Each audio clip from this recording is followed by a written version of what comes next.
Hey, what's up? This is Gary from Raz Rentals, and my goodness, am I hallucinating? Am I having some kind of coma-induced dream after getting hit in the head by some large, heavy object? Or is that really a loot crate sitting on my table? It is. It's real. It's solid. It exists. I can't believe this day has finally come. Man, I can't tell you how happy I am to finally get this in my midst. This loot crate was supposed to come out in October of last year. That was 9 months ago. And worse than that, it was put up for pre-order back in February of last year. That was 17 months ago. Man, it's been such a long, long wait. But it's finally here, Finally, happy days are here again.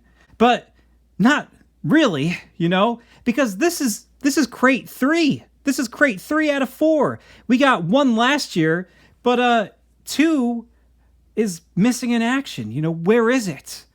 I guess this will hold me off until, 2 eventually gets here, but seriously, I want crate 2. I want that Armagon action figure. I can never say that guy's name.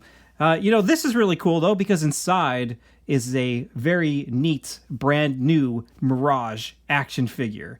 And an action figure that I've been dying to get, actually. At first glance, this Loot Crate box looks bigger than the usual ones they send. I feel like all the other ones are more of like a, like shoebox size.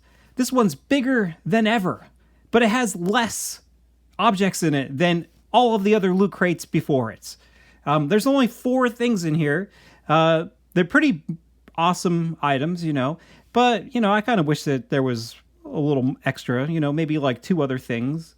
Stuff like that, doesn't completely bother me because I honestly just buy these for the action figure and everything else is just bonus. It's just, I don't even really care. Like, some of it I really like, but some of it I just give to my kids, because they like this kind of stuff. So let's open this thing up real quick and see what's inside.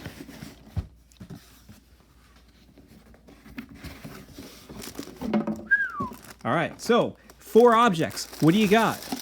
You have an Utrom fanny pack. Now, I'll be honest with you.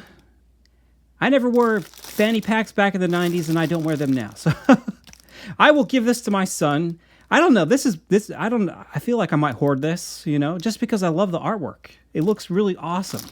I like that a lot, but, to be honest with you, I will never wear that. Let's see, I want to start with the little object first. All right, up next is a Ninja Turtles pin. Now, that's great, too, because that is, a direct piece of artwork from a Mirage comic book. So the artwork for this pin comes from the Raphael Micro Series comic.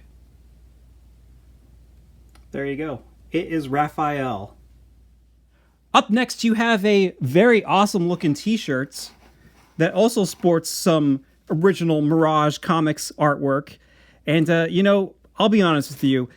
When I bought the first year Loot Crates, I came in a little late. I had to buy mediums. I missed the large or extra large option.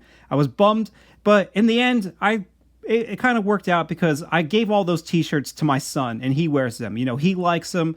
So whenever last year's Loot Crates went up for pre-order, I was like, you know what? I'll get a medium-sized t-shirts again, just so I can give them to my son because he likes these things. He likes wearing them.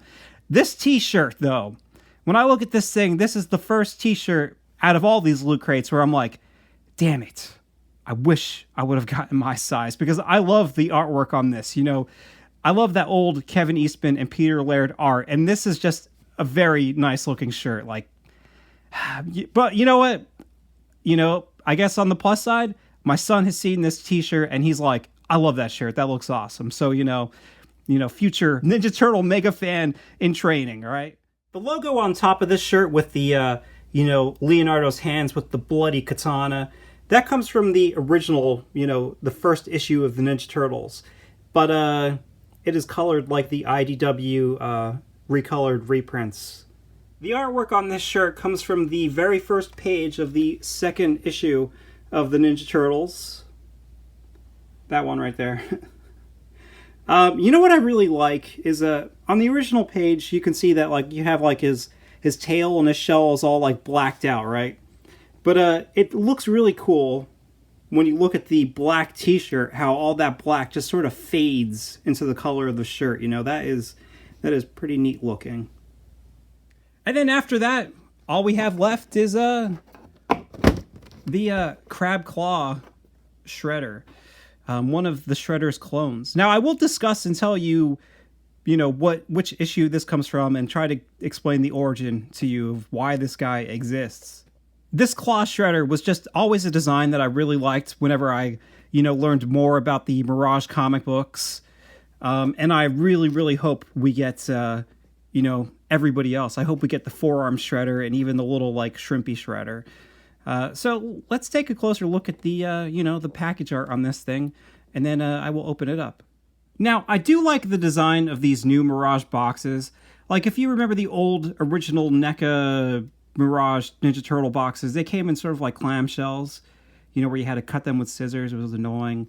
But, you know, these look nice, you know. These will look nice if you have them on your shelf, like, all side by side, or, you know, just displayed like this.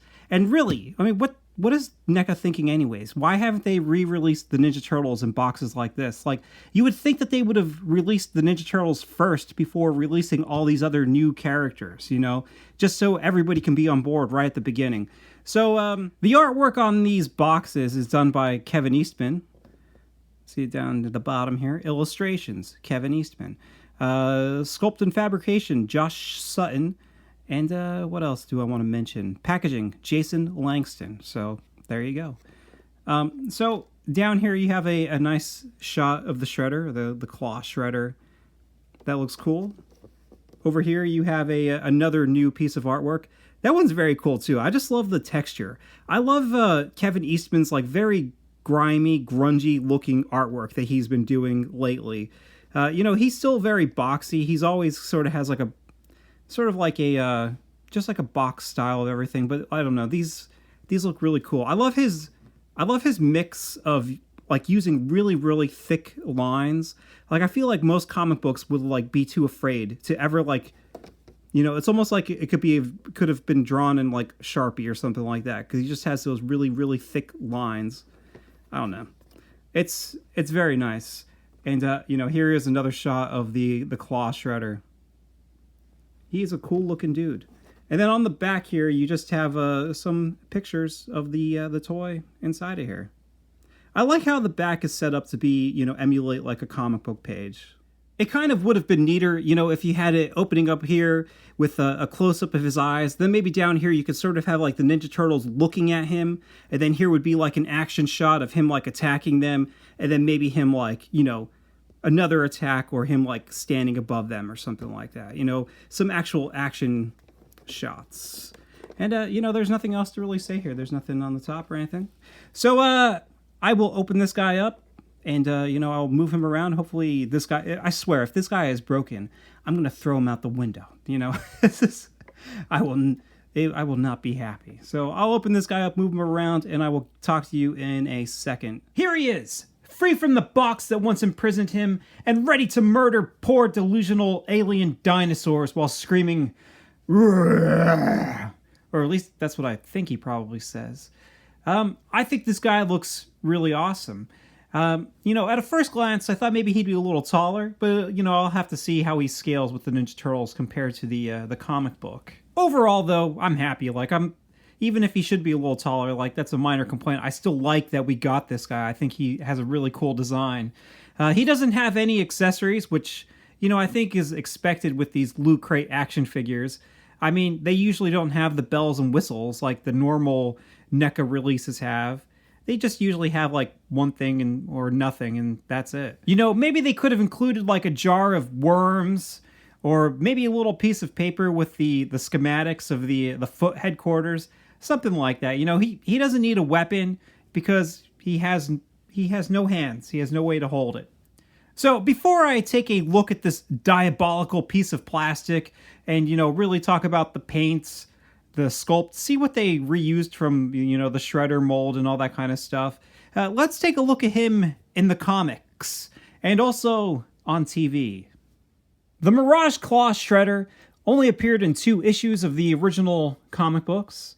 That's volume 1. He first appeared in issue 20, and all the way at the end of the book, you only see him on the last page, and then he made a more substantial appearance in issue 21. He even made it to the cover. Check that out.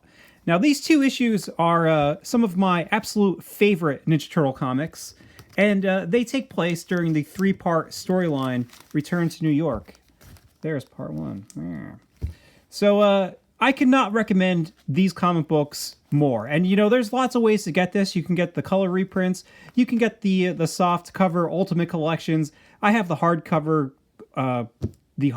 Ultimate Collections, not to mention the original books. Which, I recommend if you get anything, you should get the original books because they have cool things in them, like letters pages sometimes, or like little front pieces where Peter Laird or Kevin Eastman talk about what's going on in Mirage at the time. I love all that behind the scenes stuff. The Ultimate Collections also do have a bunch of cool behind the scenes stuff too, but it's different stuff. You got to collect it all.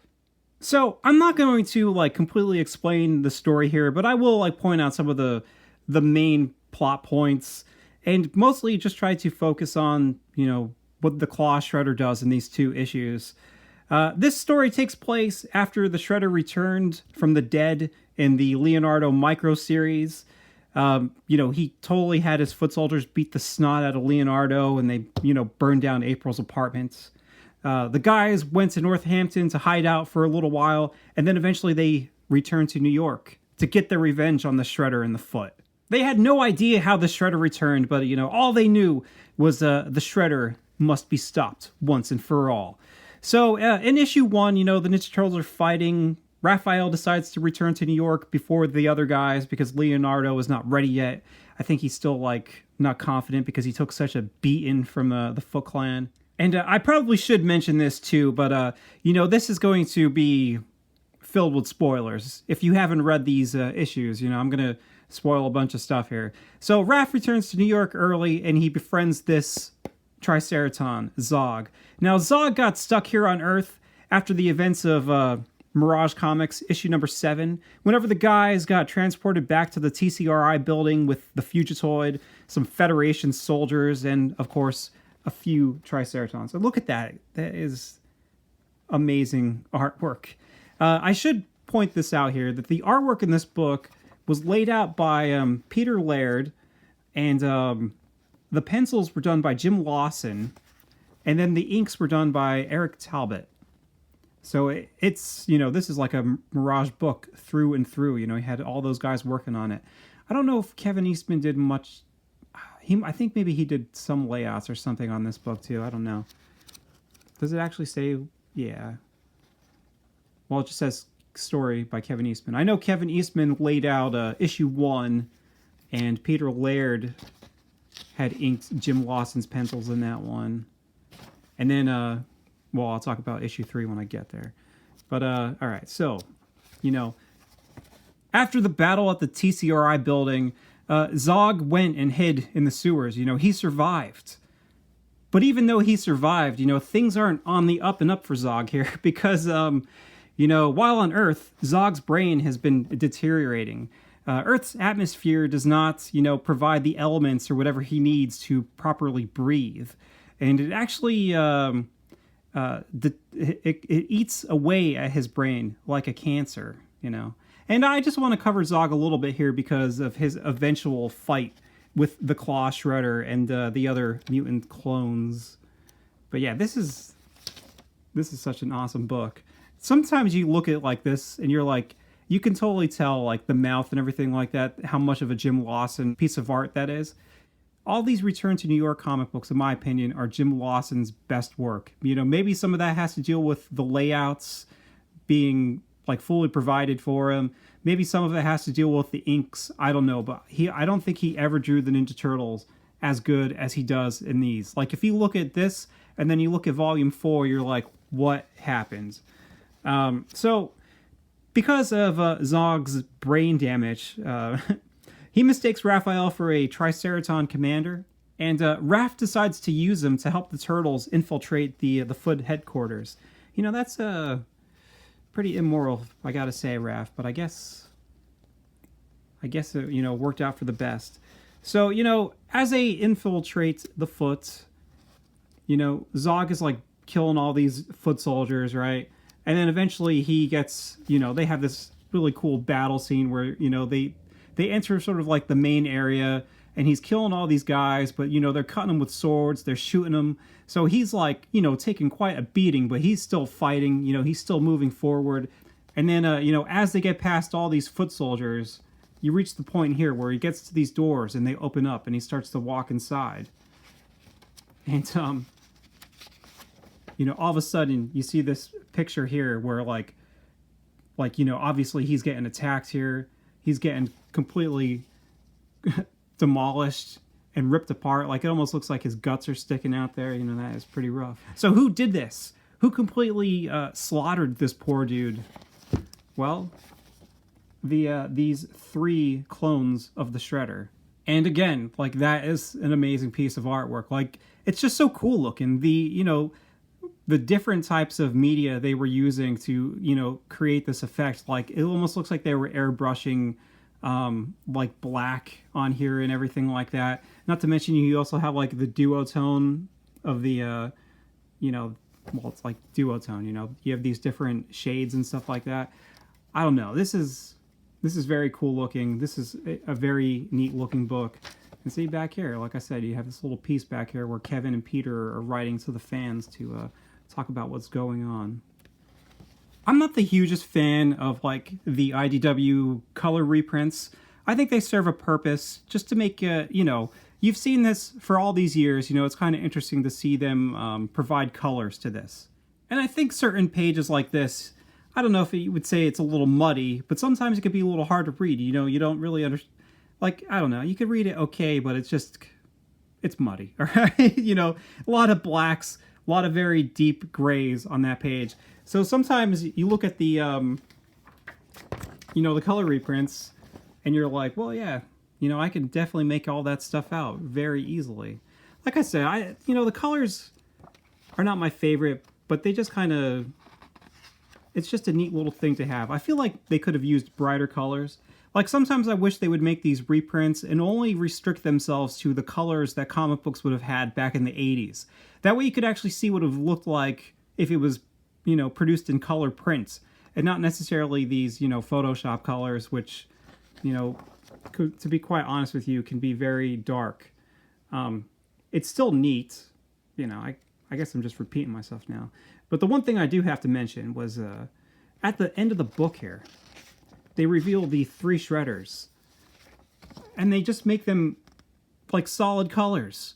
Like, why would you do that? Why would you only make them all like one color and that's it? Like, that is so lazy. And you might think that like, oh, well, they just did this for an effect because it looks cool, right? You know, that is still a nice looking piece of artwork. But no, they color these characters like this in issue 3, or, you know, part 3. And that stinks because, I don't know, it just looks lazy, you know? It doesn't look as cool as if you were looking at the guys, how they're colored on the cover. I mean, you look at them on this cover and you're like, yeah, that looks awesome. I'm so glad that they chose these colors and did not, you know, color this this NECA Claw Shredder like that red color, and that's it. Like, that would have been such a bummer, because NECA has been coloring a lot of these brand new Mirage action figures to look how they appear in the IDW reprints.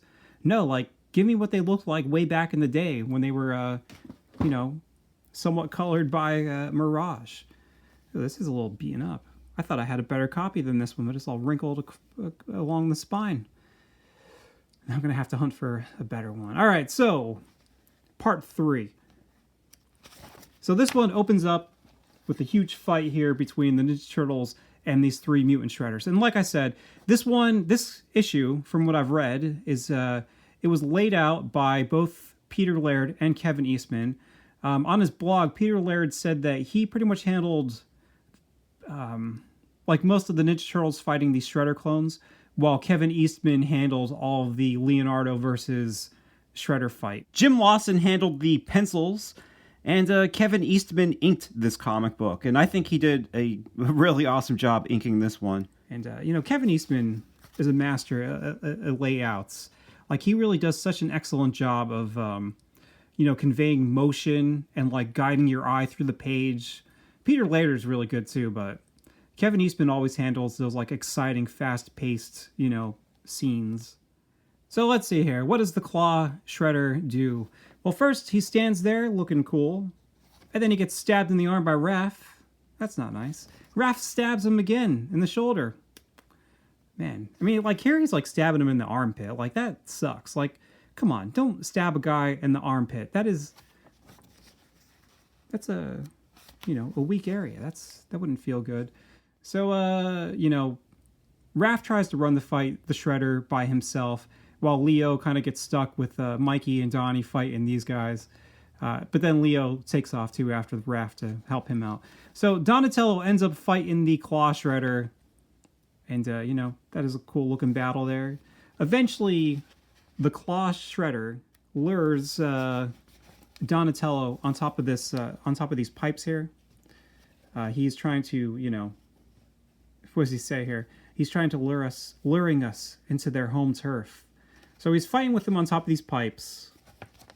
And this is another time where these pages, even though they look awesome the way that they're inked, they get a little muddy, and you really kind of have to look to see what's going on here. But the Claw Shredder whacks Donatello in the face, knocks his bow out of his hand. Donatello falls down the pipes, and he's holding on above these, I guess they're like burners or, I don't know, exhausts. Something that heat comes out of.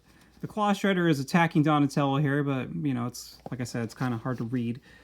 And eventually what happens is Michelangelo comes into the room, and he picks up Donatello's bow, and he hits the little shrimp shredder with the bow, and then that little shrimp shredder flies into the Claw Shredder, and they both fall into one of those burners or thrusters or whatever the heck that is supposed to be.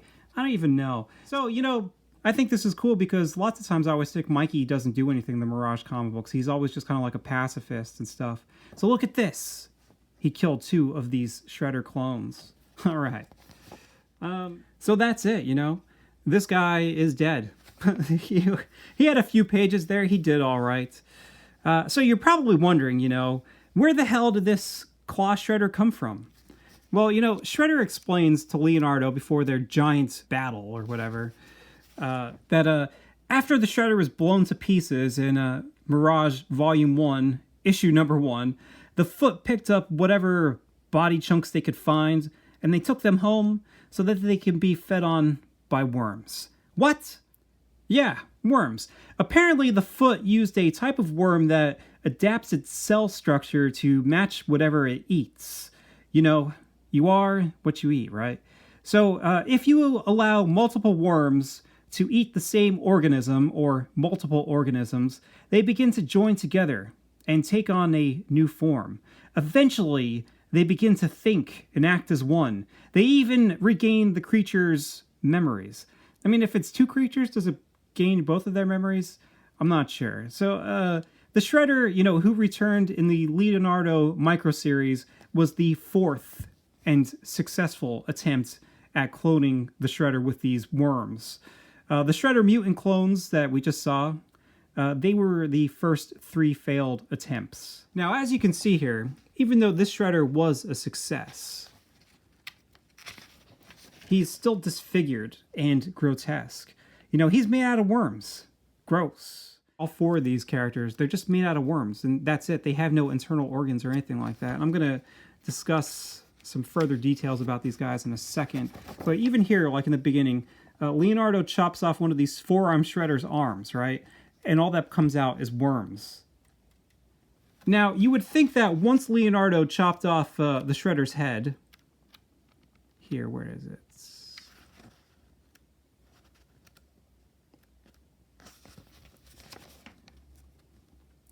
At the end of the issue, this Shredder wouldn't be dead.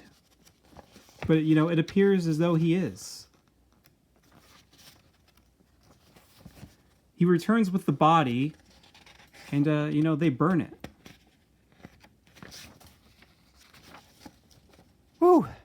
the wrath of the Shredder is finally over, right?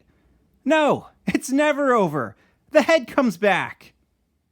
Yeah, in Tales of the TMNT, number 3 and number 4, that decapitated Shredder head. Let's see here. It actually is a part of this body on fire, and for some reason a seagull comes over to try to eat it. Like, it's on fire. The seagull's not going to try to eat that. The seagull throws Orokosaki's decapitated worm head into the water, where it gets eaten by this shark, and then eventually it becomes a giant monster. There you go. I have returned.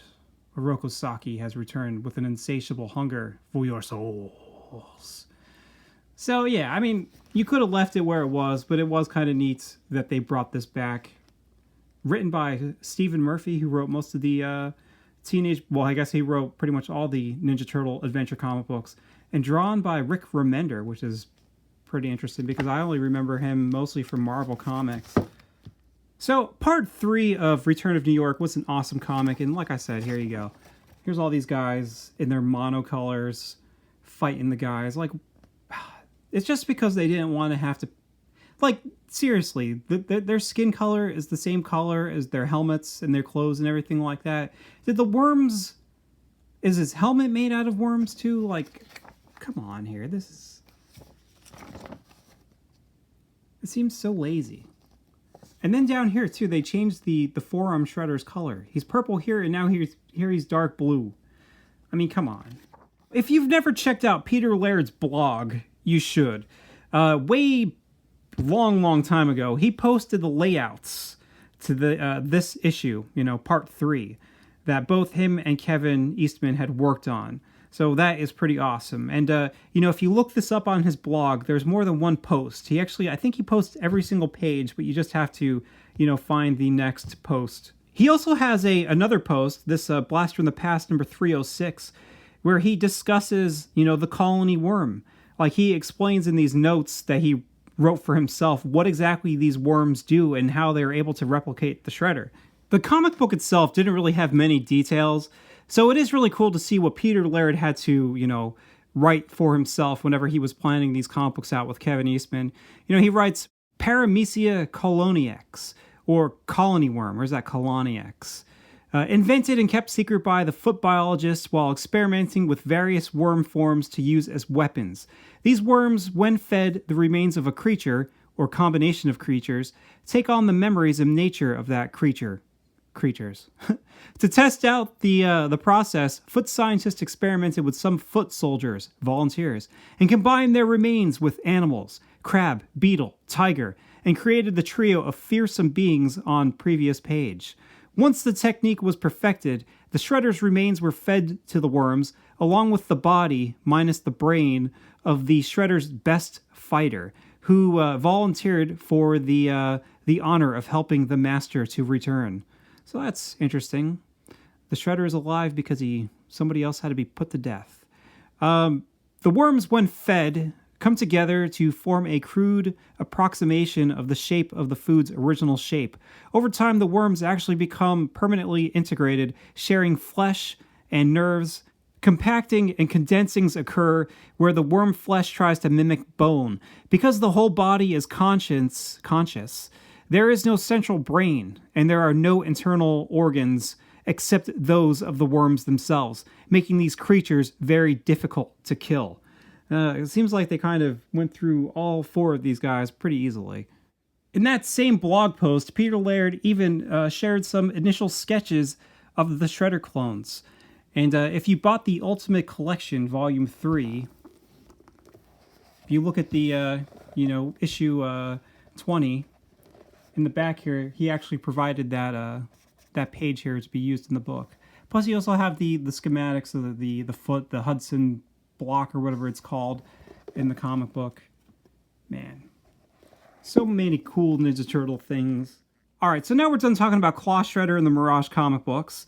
And now I'm just going to talk really quickly about his, cartoon appearances. Yeah, that's right. He showed up in 2 different cartoons. The Claw Shredder appears with the other Shredder mutant clones in the 2003 show during the episodes Return to New York Part 1 and 2. At the end of Part 1, they all jump out of some Weapon X tubes, and Donatello says that they may be genetic clones of the Shredder. And then, to be continued into Part 2. In Part 2, the clones attack the guys, of course, and, just to recap, Donnie says his guess is they're genetically engineered hybrid clones, recombinant genetic mutations of Shredder DNA. So, no worms. I guess Peter Laird thought that maybe that idea was a little too abstract for kids watching Saturday morning cartoons. The Shredder also, wasn't dead, and he wasn't cloned in this show like he was in the comic books. So why do these guys even exist? Does it make sense for them to be clones of the Shredder? I mean, the Shredder in this show is an Utrom anyway. Like, they're not like little tiny Krang-looking clones. And yeah, I know I said Krang. They're Utroms, whatever. So, the Claw Shredder mostly fights Splinter in this episode. And then he gets electrocuted. That's embarrassing.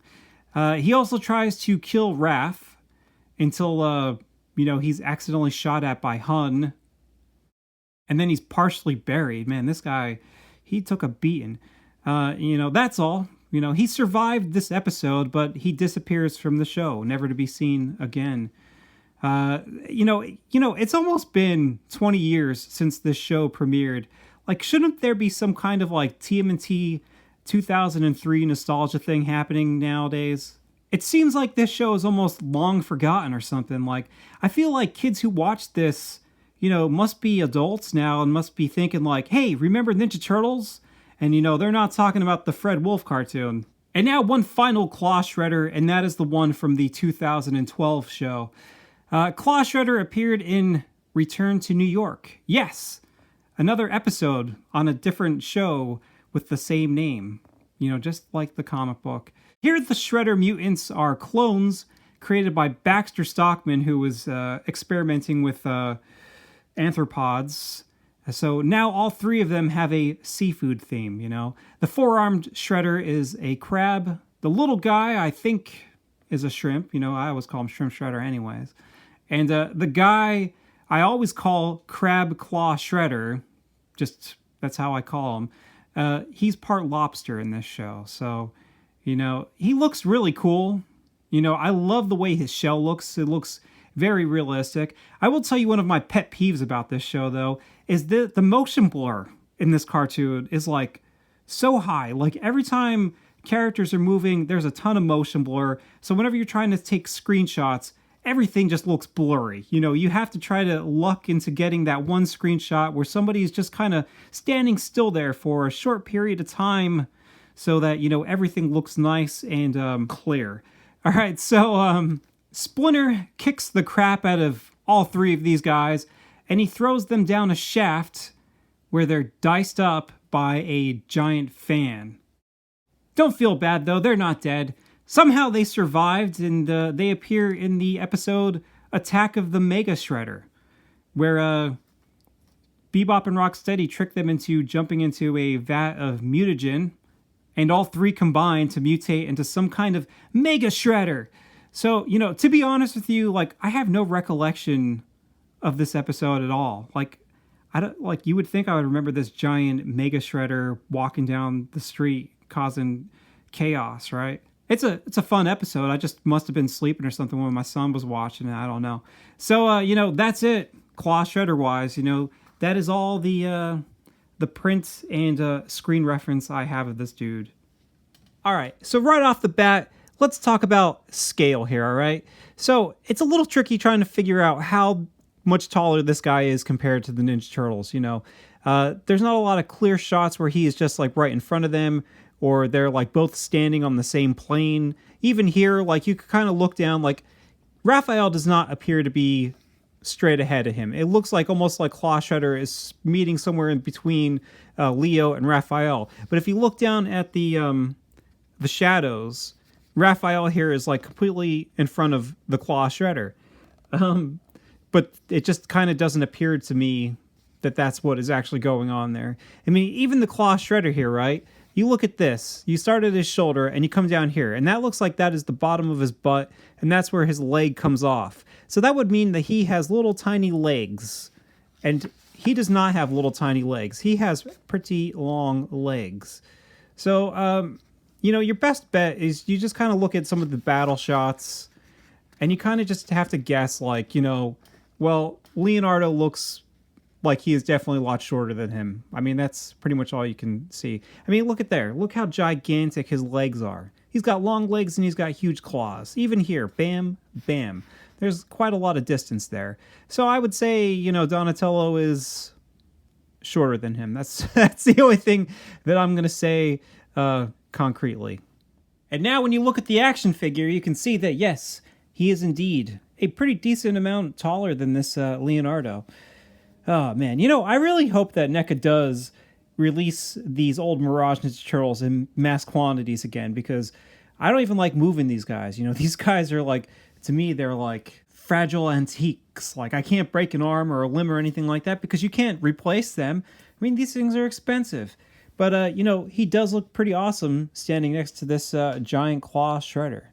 I think the scale is pretty good. He still looks intimidating compared to Leonardo. It still looks like Leonardo would have, quite a lot of trouble fighting this giant claw shredder with these gigantic claw arms.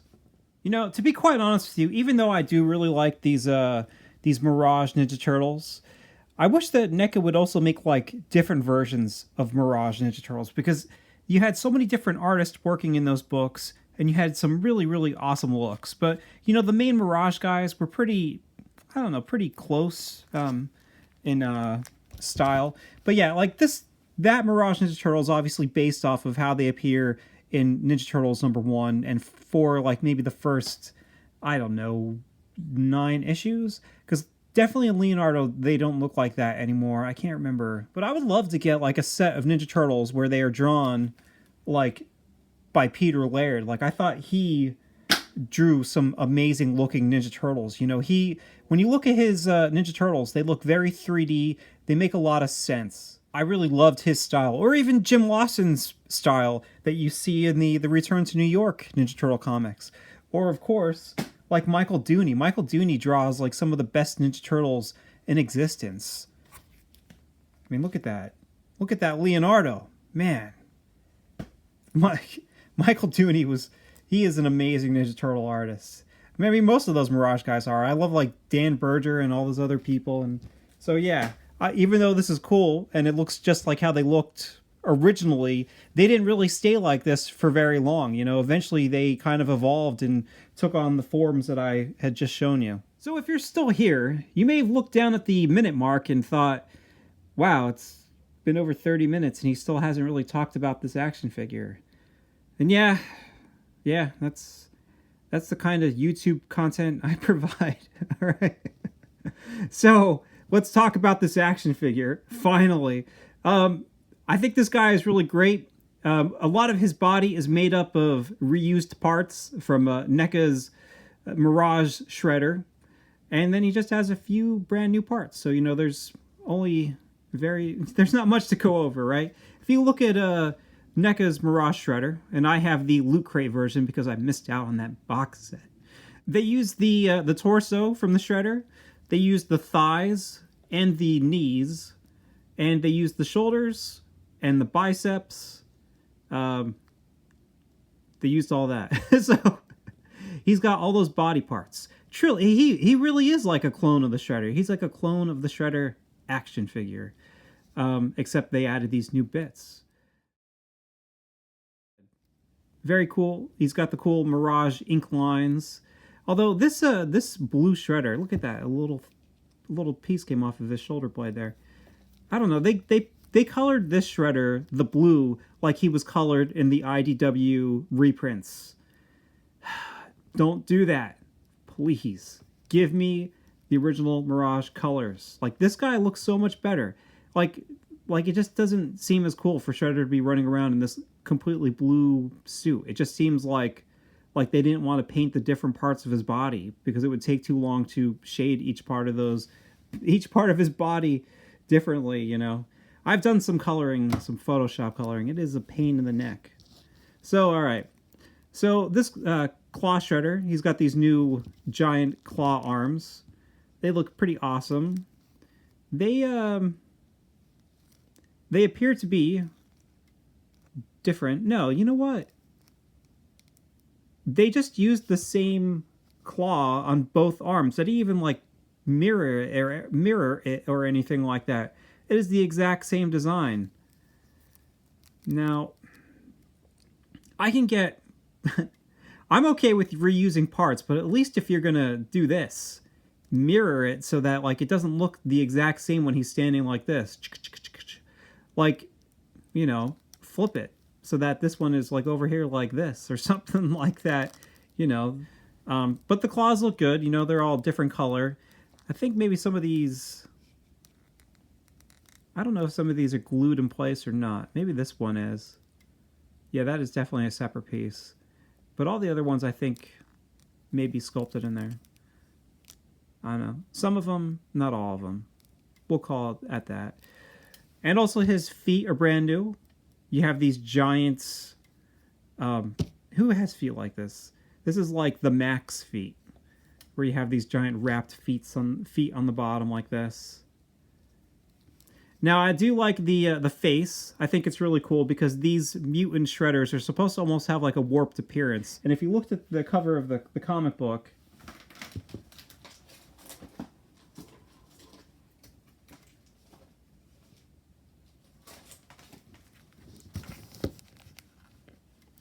you have this very weird warped design, you know. That's what I'm saying before about how like I looked at this cover and thought like maybe it was some kind of crazy dream because everything is distorted. But no, that's like how his real mask looks. You know, it's cool. I don't know why the Foot Clan would make him a mask that looks like that. Maybe his face is all misshapen or something. You could see the bottom of his head is black there. I kind of feel like they should have like completely wrapped it up to the base of the head. Because I think that's just too low to have that black there. You can see that he has these giant spiked shoulder pads. They are pretty cool looking. I love the look of his helmet too, how you have just like these very long spikes sticking off of it. The color of that guy matches the original color pretty well.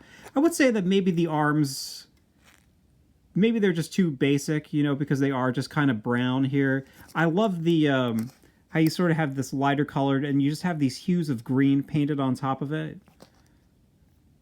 I mean, I don't think you need to have the red painted on the, like to try to make it look like it's reflecting the red of his suit on the metal bits. You know, that's fine, but it would have been kind of cool to have like some kind of gradient or shading or something like that on this, you know, this disgusting skin. I also don't necessarily I don't know, I kind of, when I look at this, it doesn't look necessarily like it's made out of worms, but I still think it looks fine for what it is. I think in the issue, there's just a lot of etching, you know, there's just a ton of etching all over the whole arm to try to make it appear like it's a bunch of worms put together. So, you know, that is pretty much it. You know, there's not really much else to say. The paint is pretty decent. You know, there are some spots that aren't the best. Like down here on the knee joint right here, there's a little bit of wear inside of that joint. I have a scratch right down here on the bottom of his leg. And that is about it. All right, so articulation. If you have that original NECA shredder, he has all the same articulation. He's got a ball jointed head, which is good because he can really look around and look how down he looks. You could have like him standing above your Ninja Turtles or maybe on top of a platform looking down at them. The shoulders rotate around and they also have a hinge. Now, I've been having some problems with the bicep cuts here. This one I could get moving just fine. This one, not so much. And because it took so long to get this LootCrate, I don't know if you could get a replacement or anything like that. You know, I'm not going to push it, but I try to rotate it and the bicep just moves back into place. So I feel like I'm probably stressing the peg in there, and I don't want to keep doing that to accidentally break it. The elbows are double jointed. Now, the elbows are actually pretty decent. Like, you would think that they would have a hard time with this gigantic claw. Like, it would be way too heavy. And it is a little bit. But as long as you kind of, like, hit these, like, little, I don't know, like, ratchet, ripple, ridges, like, it can usually stay in place pretty well. See? It's not really coming out there. You can't, like, I just don't think you can actually get this joint here far enough. Yeah, see, that's still staying up. It's holding its weight pretty well. There's a swivel at the waist. Unlike the original Shredder, he has the good hip articulation, which is great. You know, like, this is another thing. Like, make me new Mirage Ninja Turtles so they can have the better hips. I don't like moving those guys. Like I said, I fear the breakage. He's got double jointed knees, which work well. Yay!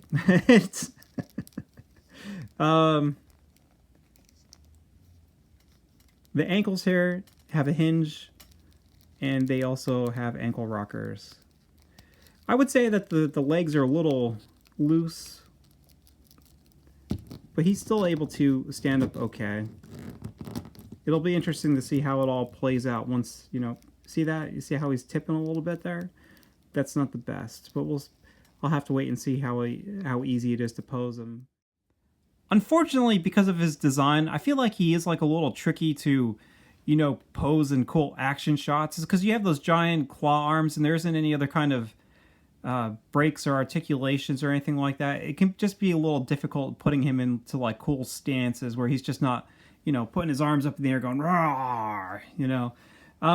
Also, his hip joints are a little loose. Like, he does fall over a decent amount when you're trying to stand him up. I was also looking at his feet like a couple of seconds ago thinking, man, those are like Mega Man feet.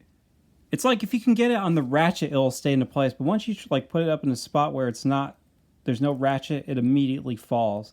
The joint is not tight. Yeah, see, look at this. Bam. You got to get it in that ridge, and then you're good. As I said, you know, it can be a little tricky getting him into some poses. I feel like if you're putting his arms up like this, and you kind of spread his legs out like that, he looks like he's doing like the crab walk. Like, ah! If you try to get him to slash people like this, unfortunately his claw arm is so heavy, it starts to, you know, make his whole arm appear like it's arced. You know, it starts to bend there, so that's not great. So maybe you might just want to have him do it like that. Ha ha ha. I take back anything I said about his arms and his legs being alright. This dude has been falling over and his arms have been flopping all over the place for about an hour now as I've been trying to set up this shot. Now let's compare this brand new Claw Shredder to all the Claw Shredders that came before it. He was released twice before, once in the 2003 toy line, and the other time was in the 2012 toy line, alright? So, this Claw Shredder's awesome. That Claw Shredder right there is the biggest piece of crap. Alright, so let's take a closer look. Now, one thing you'll notice is the Claw Shredder from the 2003 show, you know, he looks like the Shredder appears in that cartoon. You know, he's got sort of the same colors and he's got sort of the same helmet and stuff like that. You know, these 2003 toys, I feel like they have discolored a lot more than most of my... I mean, they've discolored more than my action figures have from the 80s. Some of them just get a little weird or sticky or something like that, too. This is a cool action figure. He comes with, you know, these giant claws that can actually clip or claw. I'm going to clamp you. He has both of the claws, just like this brand new Claw Shredder. They're both the same on both sides. Although you can, I guess, rotate this around to put it on the outside. You have this giant contraption here, this giant rocket or missile or whatever. It attaches to the spikes up here, but this like keeps falling off. Maybe some of it is because I've had this in storage for a while, disconnected, so maybe the rubber is just used to being straight. That's why it's, you know, not bending in place. But he's got this giant gun on his claw that they got this cool W missile. I don't know why it's a W though. Bam. Not a lot of power there, but whatever. So when I would display this guy, I would mostly just get rid of that giant gun, just so I could try to make him look as close to the comic books as possible. So, you know, he's pretty cool. And I think his body proportions fit, you know, well for both the 2003 show and the Mirage comics. It's just like his, you know, his suit is way different. Plus he doesn't have those giant Mega Man feet. All right, up next, you have the lobster. You know, I read online, I think it was on Turtlepedia, that the toy was accidentally labeled like crab or mutant crab claw shredder or something like that, when he is obviously a lobster. Well, he just looks crappy. All right, he is just a kids club action figure. Like, there is nothing special about him. He has no articulation in his legs. You can't really rotate him at the waist. You can a little bit, but just barely. His arms are just... He looks like he wants to give you a hug and not attack you. Like, you can't even rotate. The paint is like non-existent, and it's just like, he looks so awesome in that cartoon. You know, he looks so realistic, and then you look at this and you're like, man, this is the cheapest toy I've ever seen. He was actually in a 2-pack with the shrimp shredder. So here's a big bummer. We've never gotten all three of these guys in one single toy line. You know, the 2003 one, you had the claw shredder, you had the multi-arm shredder, but no shrimpy mini shredder. In the 2012 series, you had the lobster, you had the shrimp, but you did not have the crab. I mean, come on. So NECA, please make this happen. Like, give us all three of the mutant clone shredders in this toy line. We need it. It's been way too long. They need to be released all in the same toy line. So now let's take a look at Claw Shredder next to some of NECA's other Mirage Ninja Turtle action figures. I think this is it so far that I have, at least. I mean, I don't think there's it. I don't have the Foot Soldiers or the Foot Elite or the little Utron that came in that box set. So this is as good as I can do, unfortunately. Here's Claw Shredder next to some of the NECA Fred Wolf Teenage Mutant Ninja Turtle action figures. Now, you may think I'm a little crazy here, but you know, I think he fits in well with these guys. Like, the inking on his body is not so excessive that he doesn't mix with them. Like, they all have the black ink lines. He has the black ink lines. He has a few extra little dots and circles and stuff like that to try to make a little bit of a texture, but really, he still fits in with them.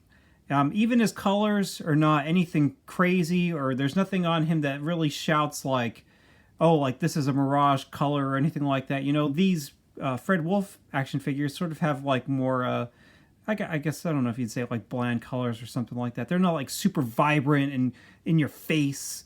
You know, he fits in okay with these. I mean, the Shredder action figure has pretty much the same exact body as the NECA Mirage Shredder. You know, that's why some people were upset about it, because his forearms don't match how he looks in the cartoon. It's because they built him off of the Mirage Shredder action figure that they had. So this guy fits in okay with that, in my opinion. Here's Claw Shredder next to some of the Super 7 Ultimates. I mean, he looks awesome no matter where you put him, but you know, he doesn't really fit in with these guys because they don't have those black ink lines, and their scale is just a little bigger. And that's it! Man, I thought this was going to be a short video, and it turned out to be quite a long one. But you know, I think Claw Shredder deserves it. You know, he's been around for quite a while, and nobody ever cares about this dude. It was time somebody gave this guy his due. You know, somebody finally paid some attention to him and discussed all of his variations and whatnot. He's got an awesome design, and you know, I really, really hope that NECA puts out the forearm shredder and the shrimp mini shredder, or whatever you want to call them. We need a full set of these guys. I think this action figure looks really cool, but as I said before, his hips and his elbow joints are so... they're not tight enough. You know, his body parts is moving all over the place, like there's no tension there whatsoever. So it's going to be pretty tricky to, you know, display this guy, but I'm sure once you find the right spot, you know, you could just leave him there and you'll be fine. So thanks for watching. Talk to you later and have a good one.